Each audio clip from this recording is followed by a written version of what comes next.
Do you want to be ahead of the game for the latest in arts, music, cuisine, and entertainment across the Middle East's most dynamic capital cities? Al Monitor is proud to launch our City Pulse newsletters, focused exclusively on local news, starting in Riyadh, Dubai, Istanbul, and Doha. Each week, our on-the-ground writers in these cities cover the latest cultural happenings and trends, so you have everything you need to know for the best local experiences. To subscribe for free, go to almonitor.com, that's al-monitor.com, and sign up on our newsletter page. Welcome back to the Al Monitor Brief. I'm Adam Lucente. In an interview with Al Monitor on Wednesday, Palestinian Foreign Minister Varsan Agha-Bekian said that the Palestinian Authority is ready to, quote, work closely with U.S. President Donald Trump. Trump has unsurprisingly continued his pro-Israel policies in his second term, most recently participating in Israeli strikes on Iran's nuclear program. But that hasn't stopped Palestinian President Mahmoud Abbas from seeking to cultivate stronger ties with the American leader. Abbas sent Trump a letter last month, praising the president's role in brokering the ceasefire between Israel and Iran, as well as his efforts to stop the Gaza war, saying a two-state solution is possible. This approach comes as the Palestinian Authority pushes to return to Hamas-run Gaza, and as Saudi Arabia, which has been linked to a normalization deal with Israel, resumes assistance to the authority. My guest this episode is Al Monitor's Palestine Pulse columnist, Daoud Kuttab. Daoud, who conducted the interview of Agha-Bekian, takes us through Abbas's strategy vis-a-vis Trump, how Ramallah views the administration's policies, and whether a PA return to Gaza is realistic, with Hamas still in control of much of the enclave. Hope you enjoy. Daoud, welcome back to the Al Monitor Brief. Thank you. Daoud, Abbas has written letters to President Trump recently, a few of them, and there's been quite a positive tone. What do you think Palestinian President Abbas's strategy is when it comes to dealing with President Trump? Well, I think President Abbas and his government are really surprised because they feel that they are the most logical group that can take over Gaza and run it in a proper way. They feel that they are the most moderate of Palestinians. They are against Hamas and they're against the military option of Hamas. And yet, because President Trump seems to be in the pocket of Netanyahu, and Netanyahu seems to not want to work with any Palestinian nationalist, that he is being sidelined. And so I think President Abbas and his government want to try to reintroduce themselves and show them and show the world that they are the legitimate representatives of Palestinians. The idea of divide and rule and using a few tribal leaders in Hebron as a replacement of the PLO is not a very good strategy. Plus, allowing the Israelis to basically bankrupt the Palestinian government is also not a good strategy. So they're trying to say, we're here, we're willing to cooperate, so let's work together on the two-state solution. And how do you think the Palestinian Authority views President Trump's policies in the region? Obviously, it's very pro-Israel, but has also been working to get a Gaza ceasefire deal and has shown a willingness to pursue deals in other topics.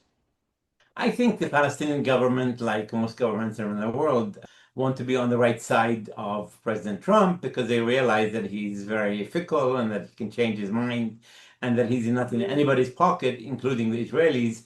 And so they want to see how they can basically maneuver themselves to be in the right position to basically gain for their own people and their own country. So, different leaders have used different tactics. The King Abdullah said, I'll take 2,000 children. The Prime Minister of Britain said, here's an invitation to a royal invitation to see the king. And even the Israeli Prime Minister said, you're a Nobel Prize. So everybody's trying to play up to Trump's egotism.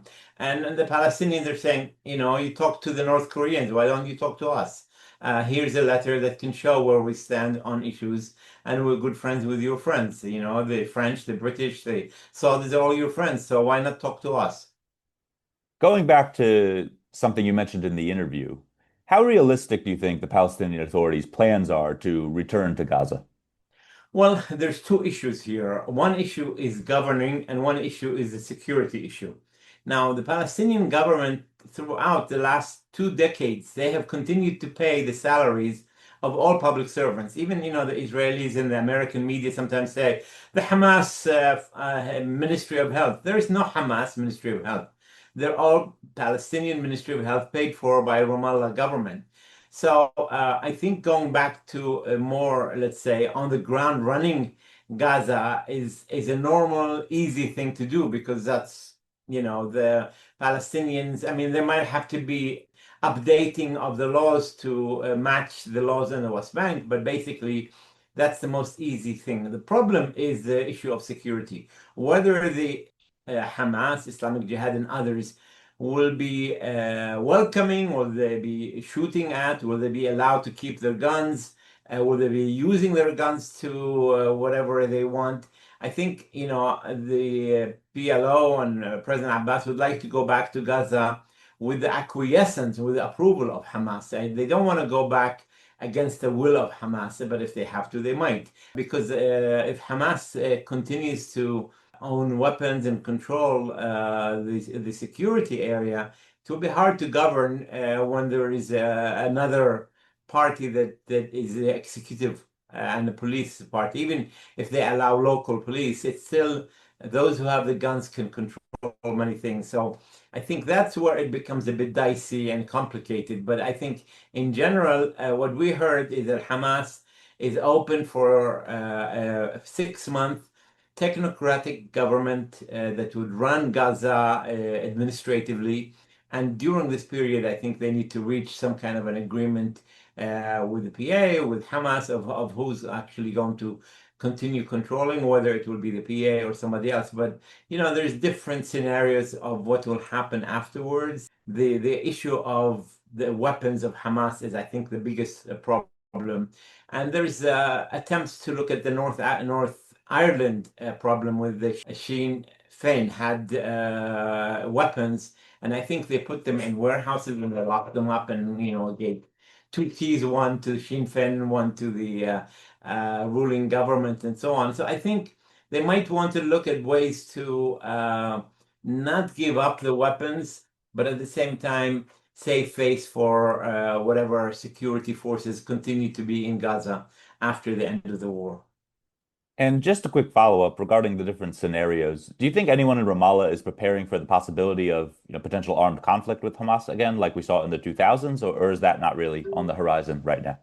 No, I think there is a lot of work going on, training in Jordan and Egypt, the Palestinian police to control and run Gaza. I don't think there is expectation that there will be an internal civil war. No, obviously that requires agreement there, and there's a lot of effort by a number of PLO people talking to Hamas and talking to the Qataris, talking to the Turkish and the Egyptian powers to ensure that there will be an easy transition.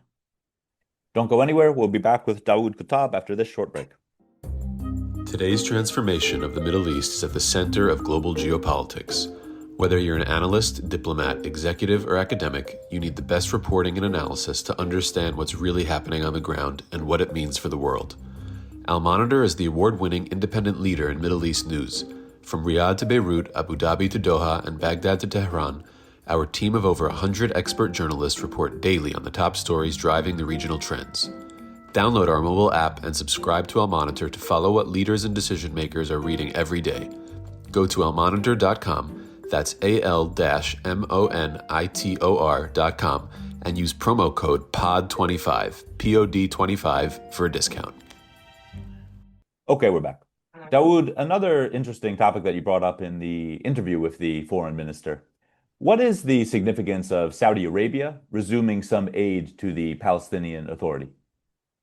Well, the Palestinian government is running into a very big financial problem. They've not been able to pay the salaries on a regular basis, and the Israeli government, or the finance minister, who's Bezalel Smotrich, has been denying Palestinian money, the money that is collected on behalf of Palestinians as part of the Oslo Accords. The Israelis are not returning and giving them to the Palestinians. So the Palestinian government is going through a financial crisis. Now, a number of Arab countries made commitments during the various Arab summits to give monthly stipend to the Palestinians.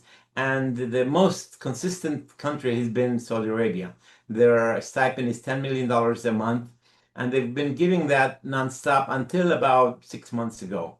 And 6 months ago, they basically put their foot down and said there has to be reform, including the appointment or election of a vice president of Abbas and other reform. And so once the reform kicked in, and when Abbas said, I will appoint a deputy, and he appointed Hussein Sheikh, they also upgraded the foreign minister, who is actually a minister without portfolio, to become a minister of foreign affairs. Hussein Sheikh went to Saudi Arabia and basically talked to them, and they after I think 3 month hiatus, they went back and they gave the money for February, March, and April, I think. And now the second tranche will be paid soon. Apparently, they've been promised that they'll be paid soon. So I think and along with the EU grant, alleviating some of the financial problem. There is still a lot of debt that the Palestinian government is facing. And, the pressure is on from the Israelis to hoping that the PA would collapse, and the PA is trying to stay as much as possible above water and not collapse financially. Dawood, thanks a lot for your time, and we look forward to more of your interesting reporting on all these topics. Thank you.